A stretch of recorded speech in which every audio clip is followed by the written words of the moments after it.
What is good? Welcome into Driving the Nightline, I should say. My name is Alan Bell. We got a fantastic show for you today. Oh, I'll get you all set up here. All right, Big Mosh, go ahead, start us off, man. You got a few. What you got, buddy? All right. First off, we're going back to the Yankees. Listen, if the Yankees can't hit against Kyle Hendricks, don't touch them for the next 2 weeks. They're just in a rut, and there's nothing they can do about it. But Kyle Hendricks is the perfect candidate for them to absolutely tee off on. I also like Will Warren, backing him here for the Yankees in the first five. He's done extremely well. I think he's only let up 4 runs twice this year in his rookie campaign. Love his strikeout numbers against the league's worst strikeout in the Angels. Anyway, rolling with the Yankees. If they don't hit today, I'm done with them. Burn for the next month.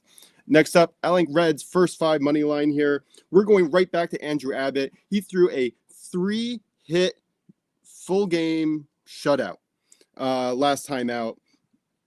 Always a little bit nervous going back to someone like that, but with his stuff and the way he is, I really think that he's going to have the Twins number here. Taking the Reds first 5 money line, I don't think that this number should be anywhere close to minus 130. I think it's probably closer to minus 155. Next up, we got 2 parlays here, both taking the first 5 money line and the full game money line here. Taking the Phillies first 5 and the full game minus 130. I think this is a really good spot for them. Their bats have started to wake up. They're facing Kyle Quantrill, who has pitched a little bit better, but he still has a 10.1 barrel rate and a 43% hard hit rate. Conversely, I love Jesus Luzardo to continue coming back to form after 2 rough starts. Last but not least, I like the Pirates at the Tigers. I'm taking the Tigers first 5 money line and the full game money line. Tigers are facing Bailey Falter. He struggles a little bit on the road. Tigers are second in the league against lefties. And I like Casey Mize, who absolutely dominates at home. He has a 154 home ERA this year. I think this is a fantastic time to start backing them. And we know the Tigers are much stronger at home. So let's go. Let's hit them. I'm excited to watch these games. I'm not going to let a little bit of slumps get to us. There we go. Can't let it, man. They're going to happen. It's baseball. Now, Casey Mize sounds like your uncle's favorite golfer. You know, like, oh, I'm a Casey Mize guy. Yeah, I'm a Casey Mize. Sundays in this house, we pull for Casey Mize. All right. Only one bet for me. Let me pull this up here. UCLA, Arkansas over 10.5. Yep, I'm going with it. We've got the over here in Oregon State, Louisville. We hit both of the got the LSU team total this morning. Also got the game over as well. So we started the day off 2-0. It's nice. Let's continue it with this Oregon State, Louisville, and then let's get it tonight with UCLA and Arkansas.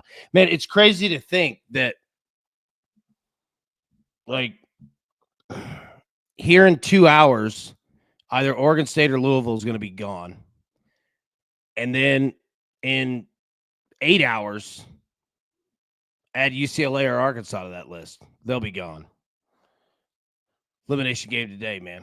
Going to be a big one. Let's see. What do we have in the chat? Scott says, cheesy gorditas crunch is the best. It's very good. I agree. Taco Bell. All right, here's some analysis for you. Z-Money. They voided it? Did they really? Wow, that's bull. David, what's up, bro? Did they really? Damn. Japan says, what's even more heartbreaking next week? We won't have any more college baseball. I know. Ends on Monday. Speaking for the crew, thank you, AB. Thank you for all the picks all season. It's been a fun year. No, man. Thank you guys. Dude, it's fun, man. Like, it's a great sport. It's impossible to bet. Like, the books make it just so, like, it's not impossible because obviously we profit every year, but, like, dude, it's crazy.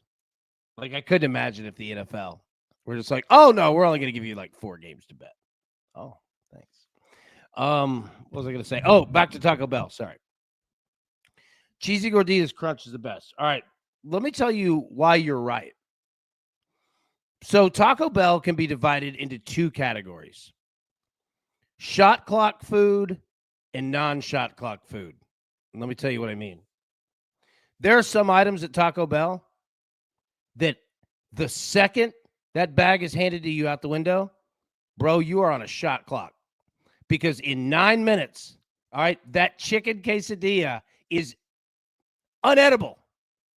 It's not food anymore. I don't know what material that it falls into, but some of those items, all right, the Mexi Melts were the same way. You have 10 minutes. If you don't crush them in 10 minutes, dude, things start coagulating, and it is not a good experience. But cheesy gordita crunches are on the opposite side, and there's only a few items at Taco Bell that are like that.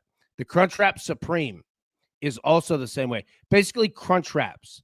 If you go Crunch Wraps at Taco Bell, you have a little bit of time. So, yeah, look, it did it to Randall too. Dumbasses voided my parlays that had LSU money line in them. Like, so, okay. So, yeah, at Taco Bell, there's a few items that you have a little bit of time for. So, when you go to Taco Bell, all right, and whatever your order is, okay, what you should start doing is in your head, Purple Hawk said you all be crazy eating at Taco Bell. That's also true. You have to get it in your head, the items that you have to eat in order. Like I love bean burritos, okay? Love them. I could eat 30 bean burritos, extra onions, extra red sauce, extra cheese. All right? I could hammer them all day long. But you have 10 minutes to eat it. Or it is not like made of cells. I don't know what it is. Like, I don't know how to describe it. Zach said, unpopular opinion, Taco Bell is terrible. Yeah. I mean, look, they're going to... Randall, no one has ever said that about bean burritos. But yeah, Randall said no, that's very popular. See, but I've got a friend who's never had Taco Bell. Dude. So, yeah, anyways, long story short, start noticing your food, that you have absolute clocks of time that you can eat them. And the Crunchwrap Supremes are the ones that land. So, yeah, I agree. That was a long response. Motion. Any thoughts on Taco Bell? I think at the end of your life, when you're wondering how much plastic got into your body, I think that might be it. They found a study that has Go ahead. They did a study where they discovered that like the average human has a certain amount of plastic, like microplastics in their body by the end of their life. I have a feeling eating fast food like Taco Bell contributes to that problem. Yeah, I think so too. And look, again, I don't know what the food morphs into after 11 minutes, but it's out of control. You can't eat it. Chicago Pat said Royals and Rangers over. All right, there we go. Oh, I got a play from the crew that I would like to point out. Cubs money line. I don't know what the line is, but the Cubs are the play today. They have the number one bullpen over the last 30 days and the number one offense from the fifth inning on. So if you see the Cubs down by the fifth inning, take them. They're going to score. They have the best bullpen and the best offense in the last month. So yeah, that's a great look. Love it. Dude, that's a great stat. So say that stat again. They have the number one bullpen. They have the number one bullpen in ERA, and they have the number one offense in the 6th, 7th, 8th, 9th, and extra innings all combined. So if you're going to look at the second half of the game, they are the best team in baseball right now. Not even close. Yeah. I was going to say, having both of those stats, I mean, having one of them would be solid. Having both of them. Yeah. I am working on some kind of matchup live plays where you can start to play around with those numbers so that you can just take a look at this website and be like, hey, this is a good team to start backing if they're down early. And that was the first two stats that I had in front of me. And I just read them this morning. I was like, oh, damn, that is impressive. There we go. Louisville put one up in the first inning. 1-0 Louisville. Heading into the top of the second. Purple Hawk, do a deep dive on Subway tuna. I've actually eaten that one before. I actually love that sandwich. I do. I absolutely love it. I think it's fantastic. Now, here's the key, though. All right, what you have to do is you have to use the items, well, that you have at your disposal, okay? Because they'll give you a lot of tuna, right? Like they use those like circle, like almost like ice cream scoop things, right? And they kind of have their set amounts already laid out. But they'll actually hook it up with the tuna. But the thing is that you've got to use some items. All right, onions, heavy with onions. Also, all right, Baja Chipotle sauce. That's what you got to do. All right. Now, you could put other items in there if you like, but onions, Baja Chipotle, whatever that Italian herbs and cheese bread. That's the way to go. Now, that's if you're getting the Subway or you get the tuna at Subway. They also have, I'll tell you, my favorite recently is, I don't know if everybody has Penn stations near them. You probably don't because you're in Pennsylvania, right? But Penn Station, they have a, what's the sandwich that Philadelphia is known for? Cheesesteak. They've got a chicken cheesesteak, like grilled chicken. It's phenomenal, dude. They put the whiz right on it too. Phenomenal. You big cheesesteak guy? Yeah, for the most part. Not much. I don't like there. Yeah, I'm a food person. You know, Joey and Friends, and he's like, he makes like a half tiramisu, half some kind of meat dish with like mashed potatoes. I forget what it's called, shepherd's pie, and like she combines the recipes, and he's like, "What's wrong? It's whipped cream, yum. It's meat, yum."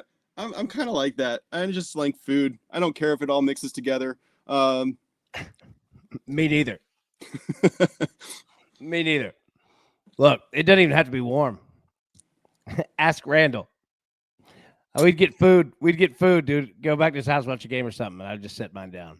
Like, I'll get back to this here in a couple hours. I just ate a. Sorry.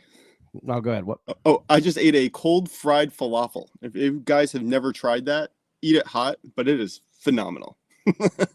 All right. I'm not gonna lie. I made 2 hamburgers at 10:30 in the morning.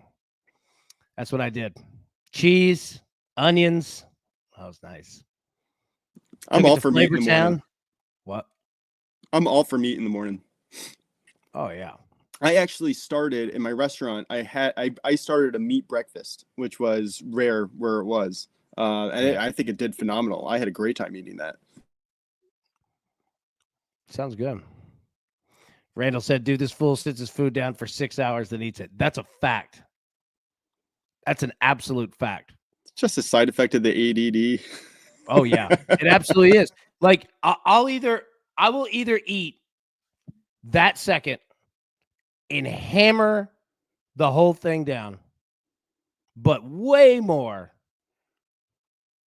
I'm gonna set it down for a minute, do whatever we're doing, and then, as Randall said, 6 hours later, I'll look up like, oh wait, I'm starving. Cold sandwich is not the move. I know. Japan, AB probably eat a rack of, bro. There is no bad time to be eating a rack of ribs. I'll crush a rack of ribs for breakfast. Smoked salmon for breakfast. Oh, hell yeah. It is. Best thing to let sit for a long period is ACP. Nice. DJ, man, McDonald's ruined cheesesteak sandwiches for me. Doing home every morning, prepping that shit for the deli sandwiches they used to have before the guy, quote, started Quiznos. Damn, Quiznos was fire. I saw Japan said Firehouse sub slaps. Hell yeah, they do. I love Firehouse, especially with all the sauces. And they have the Coca-Cola. What do they call that drink machine? Oh, I can't remember the name of it, but it has like everything. Like every drink that's ever been made, it has it. It's like Coca-Cola remix or something. I don't know. B-Mill, sorry if you already talked about AB, but you think UCLA would be tired tonight for that game that stretched over 2 days and now they have to play? Yes, I do. I absolutely do. So, okay. So, Millsy, all right, in the chat this morning, okay, Spelldog had kind of brought up the same question. Not the same, but, it said, after Arkansas throwing a no-hitter, like, will their heads kind of be out of it? You know what I mean? Like, same deal we talk about, like, when the Reds score 23 runs. I think Zach Phelps in the chat found the stat. Like, every time they score more than, like, 12 runs, they scored 1 the next day or something, right? But so Arkansas threw a no-hitter yesterday. But to get back to the question, Millsy, what you're saying is, yeah, I do think that UCLA will be a little tired tonight. They're definitely not going to have much pitching, right? Their bats, I mean, they'll swing. Don't get me wrong. But I think that Arkansas, they know what time it is.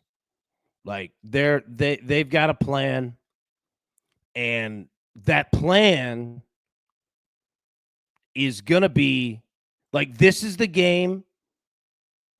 So, okay, this is the game I think that we're going to see a ton of runs. All right, because Arkansas, number one, I think that they're going to absolutely hammer on UCLA. Absolutely hammer on them. UCLA, do the same thing. We're not saying they can't. What I'm saying is that if you're Arkansas, you have to be thinking pitching in your head. And you have to be thinking a game ahead, even though you're not supposed to be. You don't want the players doing it. But as coaches, you absolutely have to be doing this, is that you have to be going through your head saying, okay, we are going to win this game. I need my starter to go as long as humanly possible. And the best way for that to happen is for us to get runs. Because if we get runs, we can then afford our starting pitcher to give up a run or two. He doesn't have to be perfect. We don't expect him to be. You know what I mean? So if you could build up run insurance, then it doesn't matter. Let him mash him. Right? We just need innings from this guy. Because if you're Arkansas or if you're UCLA, your mindset right now coming into the night is, yeah, I mean, you have to win or you're gone. But, I mean, you wouldn't be a manager or a coach if you weren't thinking not only one game ahead, but you've got to be thinking 2 games ahead.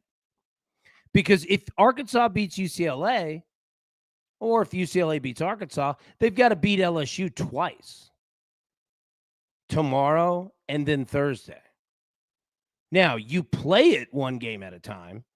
Again, you don't want the players thinking this at all. But if you're the manager, I mean, you absolutely have to be monitoring who you even have left in regards to arms. The good thing, game 1, when Arkansas lost to LSU, they pulled Root out in what, the 3rd? That was a smart move. That was a smart move because now you've got him when you need him. You see what I'm saying? So if you've got one of the best pitchers in the country and he has innings, and not only does he have innings, he's pissed off. Like, the minute that you put Root in the game, he ain't coming out. So I'm fascinated to see what it looks like because this is now we're in real elimination games. Not that yesterday's weren't, but those are the first teams that are out. All right. Now you're looking at teams that have real national championship aspirations. Arkansas could be gone at 9:30 Eastern tonight. They could be packing up and going home. Or UCLA, one of the two, right? Also, though, and I hope that answered your question, Mills, but I'm going to leave it up here just for the context. There's another thing that you have to think about.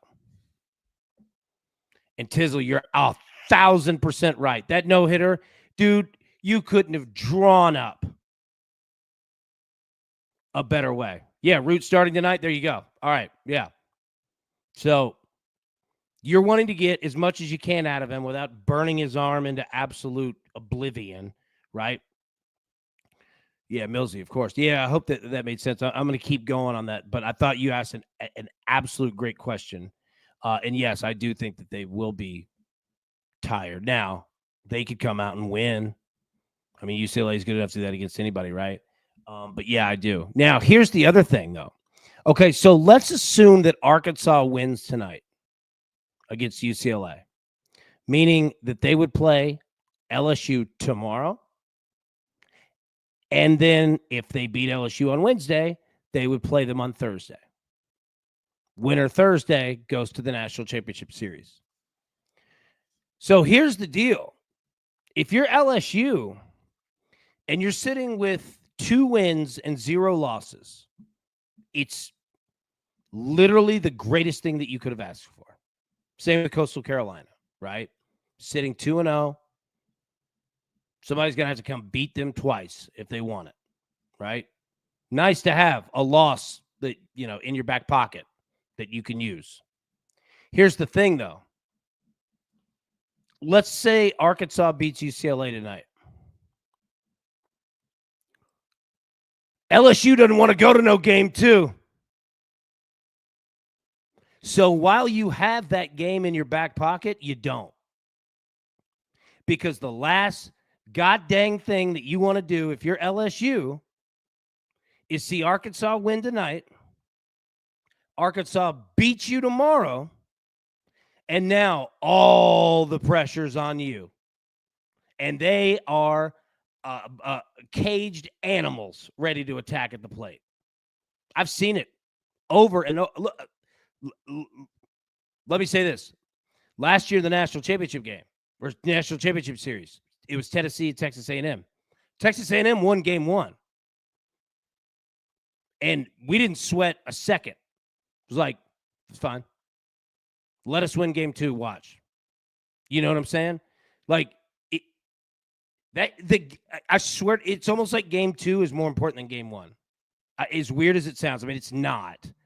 But if you're LSU, the worst thing that can happen, man, is that you go into, because what do you do with pitching? Scott, good to see you, buddy. See, you got to run, man. Take care. Yeah. Can I just say that I read that wrong? I read that as got a total run, AB and crew. Yeah, right? There's a lot of people handing it to LSU already. I don't agree. Like, I'm with you. Like, look, are they in a great spot? Hell yes. And me and you were saying the exact same thing, Tizzle, right? Like, 100%. You literally couldn't pray to the Lord for a better spot, right, than being 2-0. But you're right as well that you could be 2-0 and you could be 1-1 or 2-1, and that 1 hurts because now you gave that other team life. And they've already went through playing with, a knife to their neck. They've done it for 3 games. You know what I'm saying? So that's the other thing about it, too, is that, dude, you don't want to wake up a hungry dog, man. That's why I love this sport so much. And that's why I love the postseason so much, is that it's long. I mean, it's a regional, a super regional, and then essentially a regional and another super regional, right? On top of conference tournaments. But baseball is such a beautiful sport that it's just built differently than everything else, man. Like, I know that there's a pitcher's clock now, but there's no clock. Like, it's 9 innings, and you got to pitch to me. Like, we ain't running the football for the entire 4th quarter. And if this Arkansas UCLA game is going to be fascinating. Because if Arkansas beats UCLA, that game tomorrow, if I'm LSU, I'm throwing everything I've got. Because then it brings up another question. If you're LSU and you're sitting pretty, Do you kind of BS around in game one, use a bullpen game, save your best guys, or you just go? See, that's the thing that the 2-0 team has to think about. And they have to make decisions. Arkansas, you don't make decisions. Like, we got who we got left. All right? Is your leg attached? Well, we need you. Come on, let's go, right? Like, that's – and baseball's played well that way. Baseball is not a thinking man's game. It is beforehand. Like, knowing where you're going to go, situational, ground ball, first and third, 0 outs, 7th inning, down 2, right? Like, you go through your scenarios. But baseball is played by not thinking. And when you're up 2-0, you think because you have to. And the other team is not burdened with that. Like Arkansas, they could be a buzzsaw against UCLA tonight. And if they are, look the hell out. Yeah. All right. Millsy, good question. Oh, I love baseball. Moshe, any final thoughts before we get out of here? Let me put the picks back. Read through them again. What do you got? Yeah, baseball is my favorite sport. I grew up living it. Anyway, yeah, we got the Yankees first 5 -1.5 at plus money. Reds first 5 money line at minus money. Phillies first 5 money line parlayed with the Phillies full game money line -130. Tigers first 5 money line parlayed with the full game money line at -102. Beautiful. I'm on one play. UCLA, Arkansas over 10.5. That's what I want, baby. That's what I want. Millsy, man, I got to be. Dude, you did. I love it. Man, like I'm telling you, dude, we could sit here and talk baseball strategy forever. Like, I freaking love it, man. And this comes from coming, a coach's kid, right? Like, we just went through these scenarios like my whole life as a kid. All the time. I swear to God. Like, my dad would just grab a bat. And he's like, get your glove. We'd go in the backyard and he would just hit. He's like, runners, first and second, 1 out, bottom 6. Like, I did that as a kid, like all the time.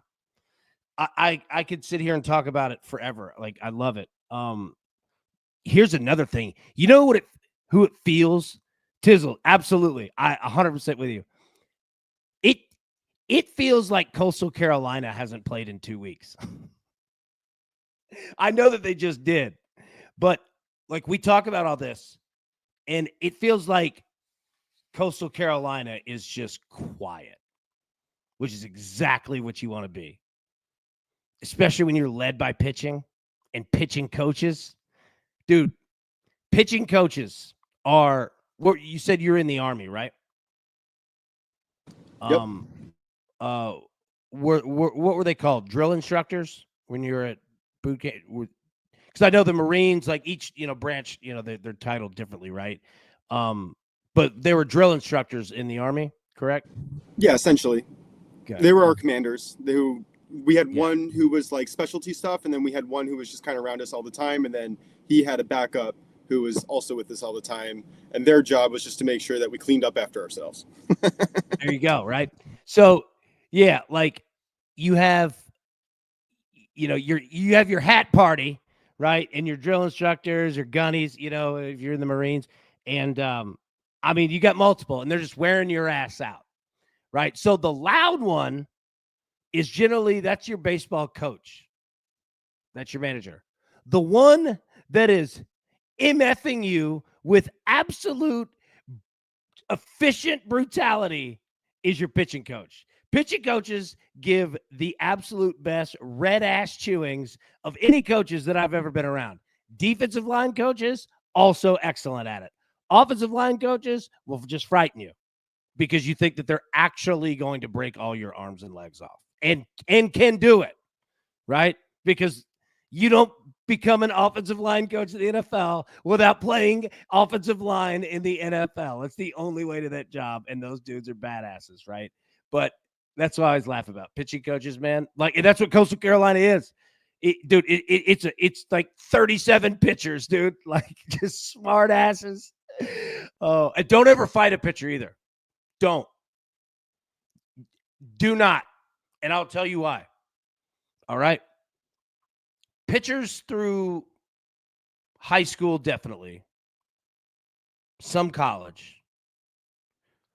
A lot of times they're your best player. They're your best hitter, your best athlete, your best, like, but eventually as they go, Jack Caglione as an example, right? Like, he could throw 98 right now and he'll never pitch again. Like, the Royals will never use him as a pitcher, but he's that good that he could go out right now and throw 98. He did it in the College World Series last year. You know what I mean? Yeah, like, pitchers are way more athletic than they give off the look. Like, they give you think Greg Maddux and like dad. I ain't fighting Greg Maddux. Greg Maddux probably throw them pieces pretty damn accurately. His entire job is to figure out how to pick you apart. Yeah. Dude, well, I go back to, I've listened to a ton, and I know we've gone like 30 minutes for just down here yapping. I hope everybody's all right. I've listened to a bunch of Greg Maddux interviews, and I've listened to a bunch of Chipper Jones interviews. And Chipper Jones was smart enough when he was young, a rookie, he was smart enough to sit at like the card table with Greg Maddux before games, become friends, talk baseball. Number one, you're a rookie, and it's Greg freaking Maddux. But number two, you're eager to learn from a pitcher. And Chipper Jones, I'll link him. There's a bunch of them. But he talks about how Maddux was like, basically broke down pitching sequences to him and was like, dude, you need to be a first strike hitter. He's like, once you get past 3 pitches, you're almost screwed. He's like, it's baseball. It's numbers. You're going to get a hit every now and again. But for the most part, you're screwed because these pitchers are pretty good at what they do. He was like, your first 3 pitches, he goes, they're either going to throw you 2 balls and then you're chasing the walk. Don't be dumb. Or for the most part, in the first 3 pitches, he has to throw you a fastball over the plate. There are very few who are good enough to just throw junk constantly. You know what I mean? And he was like, go through and look at your pitches, what you get first every time. He's like, I've watched your film. You get fastballs first pitch every time. He's like, and I see you in batting practice putting them 470. He's like, do that in the game. They'll stop throwing that. You know what I mean? And he's like, my walks went way up. He said Greg Maddux was the smartest guy he's ever talked to. Oh, man. Back story about him catching the ball to the catcher, pitch you wanted. Yep, dude. There's so many of them. I thought that Maddux documentary, the craziest part to me was who was the catcher? Javi Lopez? That Maddux was calling the next pitch by the way that he caught the ball. Like, you're the catcher, I'm the pitcher. All right, I pitch, ball 1. You throw it back to me, right? Standard operating procedure. Like, if Maddux caught it, Eddie Brett, yeah. If Maddux caught it like this, it was the next pitch was a fastball, right? If he caught it under like this, it was a change. I'm butchering what it was. But I mean, he was that detailed, which is crazy. Like, and no one knew. Like, no one, like most of the people on the team on his own team didn't know, much less other teams breaking that, cracking that Fort Knox code. Oh, yeah, dude. He is, Maddux is fascinating to listen to. That he's a smart dude. And I mean, I'm not saying anything that we don't know, but no, I don't think Maddux is on a coach. Well, no, I take it back. I think he coaches his kid. I could be wrong on that. Check my timing on that, but I'm pretty sure. Go ahead. Oh, I just looked it up. It looks like he retired in 2014 after being a special assistant to general manager for both the Cubs and the Rangers. So he was a coach for a very long time. Okay. Does it say what he's doing now? I could have sworn he was doing something like with his kids' baseball. It probably doesn't say. But yeah. All right. So 2014, that's what you said, right? Yeah, that's what it says here. Yeah. I mean, wiki, who knows? Did you guys see Maddux throw a meatball to Jeff Bagwell in the regular season in a throwaway game so that he could trick him? Yes. Like, that's what I'm saying. It's crazy. And like Chipper Jones was talking about this. He was like, Chipper was like, look, my name is Chipper. All right. I play third base from the South. I don't look or sound like I'm the smartest guy in the world. He goes, but I'm okay. He goes, but then I got around Greg Maddux and I realized I ain't the smartest guy in the Oh, my God. I think another one he was talking about, I think it was his first game. And Maddux was pitching. And it was like the first or second at bat. The dude hit like an infield fly, and Chipper screwed it up in like his first game. And I think Maddux like went over him and like caught it, and was wearing his ass out about it. He said he could hear Fred McGriff over at first going. He said that's how he laughed. And he goes, that's all I remember is Greg Maddux wearing my ass out my first game. And Fred McGriff's going, like, because he knew it was coming. Oh, my God, dude. Oh, Zach, I'm telling you, I'll reach out. I'll beg him. We would go for 4 hours. I've got so many questions for those. Like, yes. I would love to hear how it was going up against like people like Barry Bonds and Mark McGwire. Like he went through the heyday of some dangerous hitters. Mm-hmm. I heard him talk about Bonds. There were a couple things. So he walked Bonds a decent amount, but he gave up hits to Bonds. But I don't think he gave up bombs. Like he gave up hits.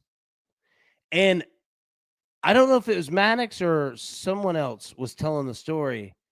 They're walking in or walking out of the stadium, and Bonds and Maddux, like they were buddies. Like they were, like Bonds was giving Maddux hell in a friendly way, right? Man, you can't ever get me out, bro. Like telling Maddux, he's like, I thought you were good. He's like, I get hits off of you. I get walks, whatever. And it might have been Chipper that told it. And he said, Maddux looked right up and said, yeah, yo ass don't get past first base either. Telling him he's doing his job. He's like, my job is to get outs. I don't care if you get on first. You ain't getting to second. He said Bonds just looked at him like, damn, this guy's been playing me.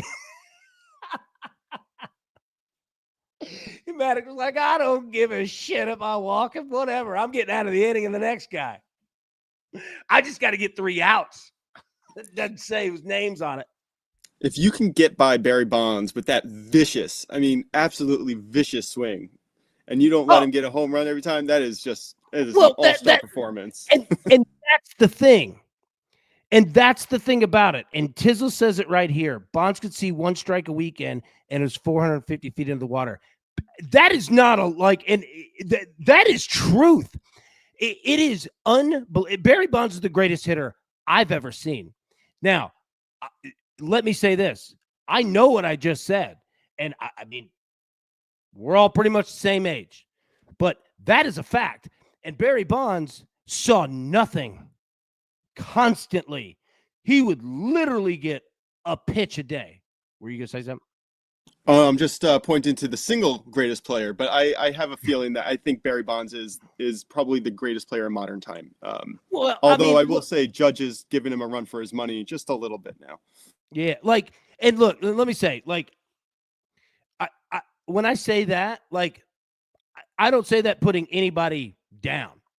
I say it as just the praise. Like, Barry Bonds was insane.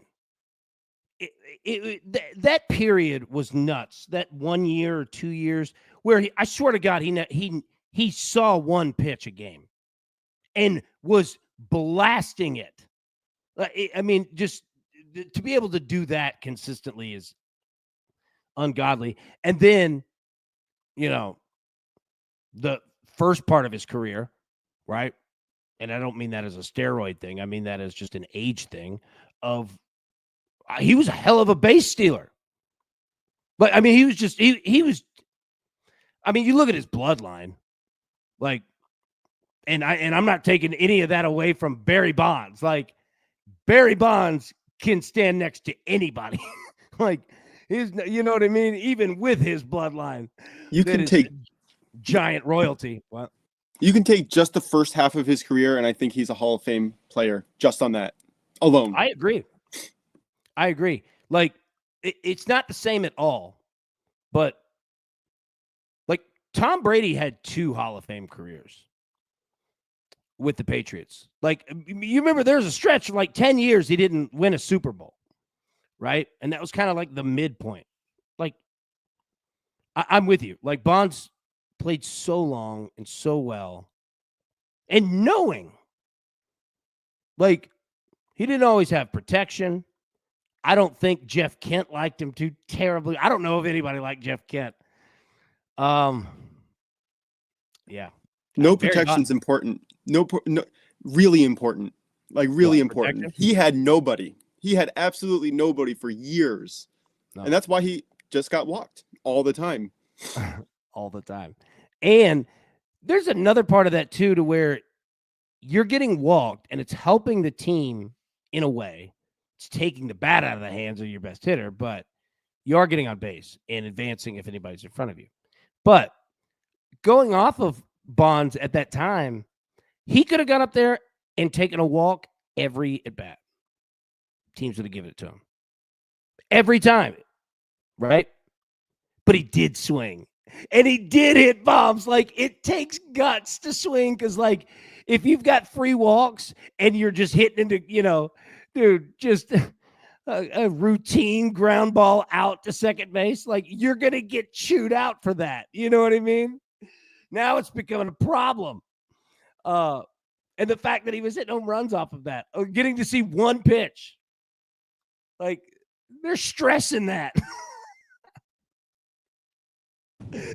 Because it wasn't always a fastball either. Oh my God! Like, in fact, it was probably very rarely a fastball. nobody wanted to go up toe to toe with him. Nobody. Oh, no, I'd be throwing circle changes. Like, I'd be going way low. Yeah, I 100% agree. He should be in the Hall of Fame. He is one of the greatest players, if not, I can't say the greatest player, but I think he is top 2 or 3 of all time, possibly. If Pete Rose goes in the Hall of Fame, all those 90s guys have to go in. We can debate this. I'm happy to debate this. I'll play devil's advocate on either side. At the end of the day, I do think that he deserves to be in. I don't know if everyone in the steroid era deserves to be in, but I think he does. What, Sammy Sosa? He suddenly forgot English. He actually, the things that these guys went through. And first off, AJ, no other team getting rest. Coastal, man, let's go. Yeah, dude, they're just quiet, chilling, drinking Gatorades, getting ready. Coastal's in a great spot, man. AJ, good to see you. What were we just saying? Comparing all Sammy Sosa. Okay, yeah. So going into that hearing. Okay, going into that hearing, they all had a plan. Okay, Sammy Sosa, him and his lawyer decided their plan was, I no speak, and then you just do that, and then you stop. Because what is anybody going to say? There's a language barrier, apparently, that's never been there before, but it's a strategy. And that's why you pay a lawyer, kids. All right? Because nobody dragged Sammy Sosa's name through the mud. Now, he went and turned himself pink. I don't know what's going on with that situation, but yeah. Can I just throw out a controversial little thing here? Yeah. Same could be said about Ohtani. What's that? Yeah. I mean, Oh, I don't speak English all of a sudden. I don't know what you're talking about. That guy bet it. No, I didn't. yeah. That's a 10 good to 1. point. He's 10 to 1. He's the one, he's the one who was betting on that. Yeah. Oh, yeah. I don't think that his translator's betting 20 mil. No, not without his money or blessing, at the very least. I mean, And ain't nobody giving you 20 mil to bet. I'll bet it myself. but somebody be giving him 20 mil to go to jail. Yeah. That's a good friend. Hey, That's a 20 good million friend. for 10 years. It's a deal. That's a good friend. Hey, Tina, good to see you. Yeah, we're just over here cutting up. AJ, y'all forgot Jeff Bagwell. Yep. Dude. Sammy Sosa running his home run trot with the American flag. Dude, absolutely. Like, okay, so yeah, okay, so back to the hearing. So Sosa goes with no. And it worked. All right, McGuire intelligently said, "What, Androstein? Yeah, I got it at GNC at the mall right over there. You know, like, which I agree. Right now, was that all he was taking? I don't know. I'm not putting anything on anybody, right? But like, Palmero decided that he was going pro bono and just double shotgun cocked, right? I did not take steroids, period. 2 days later.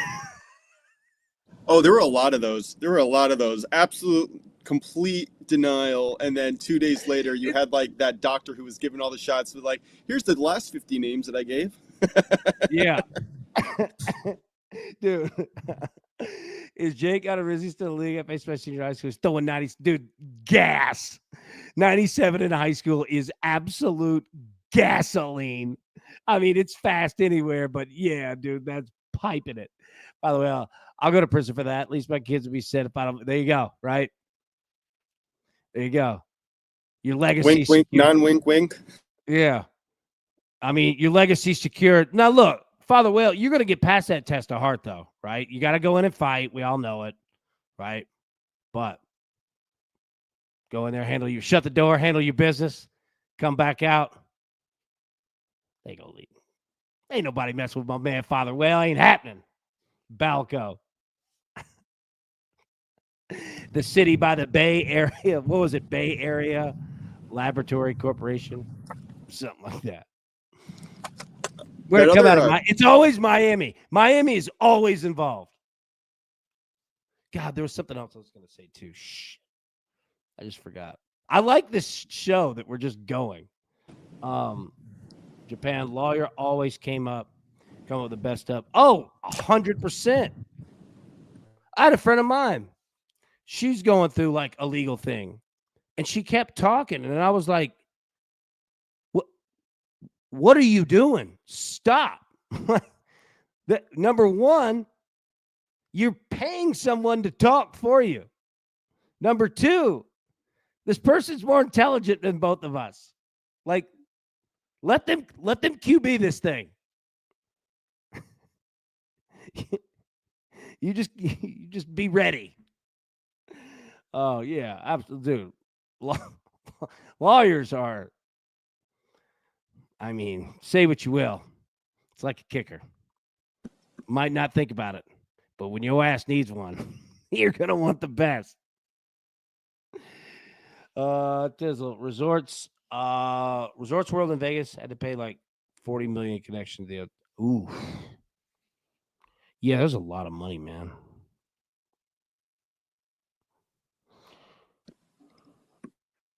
What do we got? Did Louisville just score? Yeah, 3-0. 3-0, baby. Keep it going. I like these low totals. All right, we'll get out of here. Mosh, I've kept you long enough. Any final thoughts, buddy? No, I see one comment here from TJ. Andy Pettit got in. He admitted to taking steroids. There's a lot of people who admitted and got in. Alex Rodriguez currently, I mean, he's not in yet, but he's probably going to be admitted. And he basically liked those greenies. No, he did. No. So Alex Rodriguez, like, look him up, greenies, right? And it was basically, I don't know what was in them, but it was like a chewable that you could take anytime. And it was, a pick-me-up, like right there. You know what I mean? He talked about, I can't remember what interview it was. He talked about it somewhere. Might have been like 60 Minutes or so. I can't remember. But he broke down the process of like what he was taking. And if it was just that, like, that's a plea bargain. If it sounds like to me, you admit to something lesser of a charge so you don't get charged with the real thing. Right. It's a smart play. Like, what I'm getting at is, like, I don't know who was going, 1981, Mid-South wrestling, just firing up steroids, like, in the back room. Like, I don't know. Honestly think people get labeled with it. I don't know how fair that it is. What now? If the entire top 10% of the league is taking steroids and you're at that 11%, are you not going to take steroids to compete with Mark McGwire and Sammy Sosa? All I'm going to say is take a look at their neckline from when they started until about 1998. And then from 1998 to 2002. And you'll see A-Rod, sorry, I do love him. I'm a Yankee fan for life. I do love him. But his neckline went from here to there to there. Well, Barry Bonds' head literally grew like 3 times. Oh, that's funny. Hulk Hogan went through the same thing. There were times he was 303. Other times you're like, he can't be more than 240. All right, we'll get out of here. Yeah, the Paul boy. I'm telling y'all, man, AJ's great people, man. Love that dude to death. Great people. Odorizzi hit 450 in high school. Nobody touched third base against him. He had 14 leadoff runs. They always was. Yeah, like, isn't it crazy how guys like that just can completely take over? I was during the LSU game. It's funny that you bring this up. During the LSU UCLA game, just a little while ago, I was just looking up some numbers. Stephen Milam for LSU, their shortstop. So he's a sophomore. Last year he won, freshman of the year, SEC, all that, right? I was looking up his high school numbers. He hit .513 in high school and led his state in slugging, hits, singles, doubles, triples, and runs. Led the state. Dude hit .513. Yeah. Like, it was like, the bio's like state champ. Like, of course. Dude's hitting .513. He's hitting 3 home runs a game. And pitching. This team's unstoppable. Oh, God, man. Those teams suck to face against. I know you guys have ever been, like, when you're playing against a team and you're looking across, you're like, oh, shit, everyone can play here. Not good. Those games, dude, you're going into it. In your head, you're like, fellas, I don't know if it's happening today. Can I tell you a quick story about high school basketball? Yeah. So I was pretty good for a little Jewish kid. Like, I was really good. Like, really, really good. Like, I was better than everybody in my class. I was better than everyone in the class above me. And I was better than everyone probably in the class above that.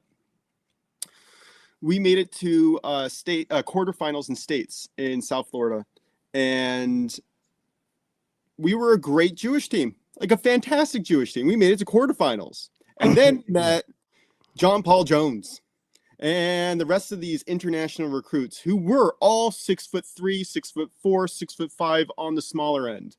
I'm 6'2", and I was fantastic, but I was guarding their biggest guy at 6'8".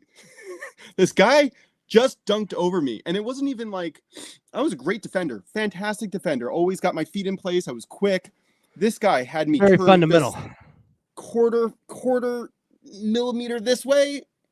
Boom, past me. Balls in my face every time. And that's the moment that I knew that I was not competing in college ball. That speed and size was different. And I think he just played Division I ball. I don't even think he made pro. Which is crazy. Like, it's crazy. No, I mean, I played with a guy. You could look him up. All right.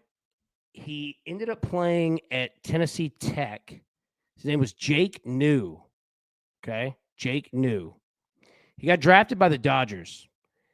And I'm not kidding you. I've been around pretty good hitters.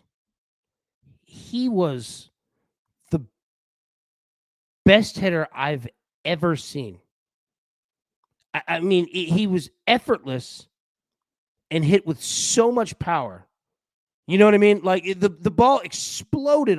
Like that old scout cliche of, the ball explodes off his bat. No, it does. And it's different. You know what I mean? And he got to single A with the Dodgers and couldn't get any further. And like that, like it's crazy the amount of freaking talent. And I'm sure everybody has a story like that of like somebody that you played, with or against as a kid. It might be you. You know what I mean? Of people who have crazy talent and you look at him, you're like, he's not good enough. Like, yeah, exactly. What? That's exactly the feeling that I had knowing that he didn't make it to the NBA. I was like, really? Really? Yeah. Like the difference between speed is not even calculable. Yeah. You're stuck in first gear before they're done. Everything's different. Like, yeah. The fun play against Lance Lynn from the Cardinals. Yeah. 470. Yeah. Like that. And again, pitching. Right? Lance Lynn, former pitcher. Like, these dudes don't ever mess with pitchers. Like, they can all mash. They just don't hit anymore. It's not a practice thing anymore. But go look up videos. You can see Paul Skeens mashing at Air Force against Texas. Because he's big. He's just athletic. You know what I mean? Like, he looked like Alex Rodriguez, like body type. But yeah, like pitchers are generally like they've been the best player on every team that they've been a part of. Right? It's crazy. Catcher from Arkansas, Helfrich used to catch my bullpens when I came from college. There we go. Oh, like these catchers that are in the College World Series, like these dudes are tanks, man. That catcher is such a hard position to play. We need a DTL retreat to tell stories. Yes, we do. Yes. Yeah, we definitely do. We definitely do. All right. We'll jump out of here. All right, everybody, best of luck. Cash these tickets. I love doing shows like this. We need to do more of them for real. All right, yeah. Let's get this over in this game. Let's get the over tonight.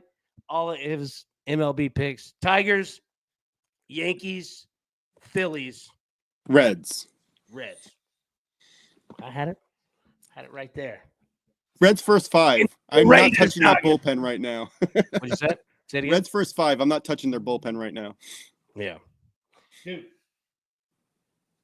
So, all right. Anyways, I was good. Yeah, sorry. Yeah. You said I'm not touching their bullpen. No. Okay, what was that stat about the Cubs again? Oh, yeah. The number one bullpen? Number one bullpen in the last 30 days.